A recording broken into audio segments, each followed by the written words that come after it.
Welcome to Simple Oracle DB. In this video we will be creating a basic Oracle table. We will be going over the three data types I'm going to use today, and that will be number, varchar2, and date. These are probably the three most popular data types used for tables. The varchar2 is basically your string and character field.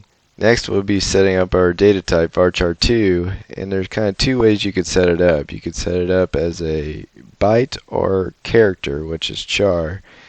If you don't populate the byte in CHAR, then in most Oracle systems it'll default to byte, and the 10 is representing the limit amount of either byte or characters that you want for your field.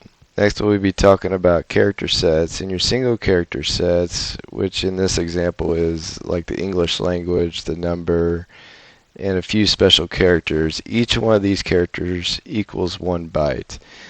But in double character sets like Japanese script, each character equals 2 bytes. So what does this all mean? So if you're using a single character set for your database, then I would set up my varchar2s as bytes. That way I know each one of my characters is going to equal 1 byte, so it's a 1 for 1. But if you don't know, and you know you're using a double character set, or you don't know your character set, then I would set up your varchar2s as chars, because then I'll know exactly what the limit of characters is in my field.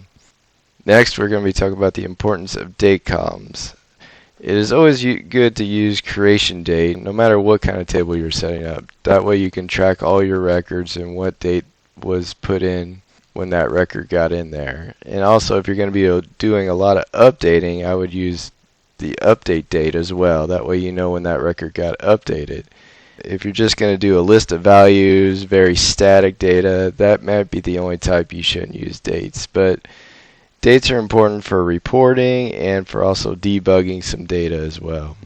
Next we'll be going over to Oracle SQL Developer. Here we have our create table statement.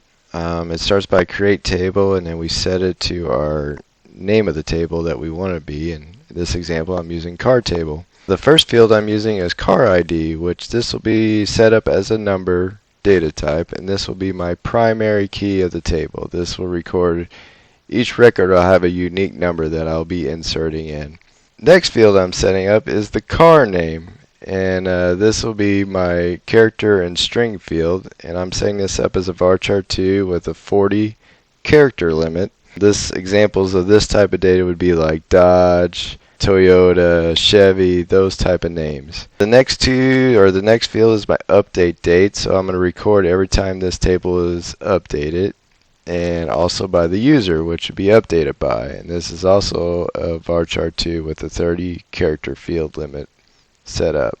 The next field is create date, so I'm going to record every time this table has been inserted with a date and who inserted the row as well.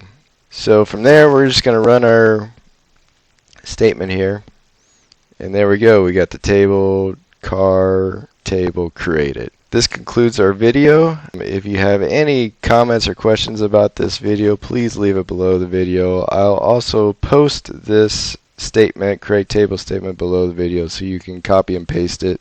Remember to stay hungry and to keep learning.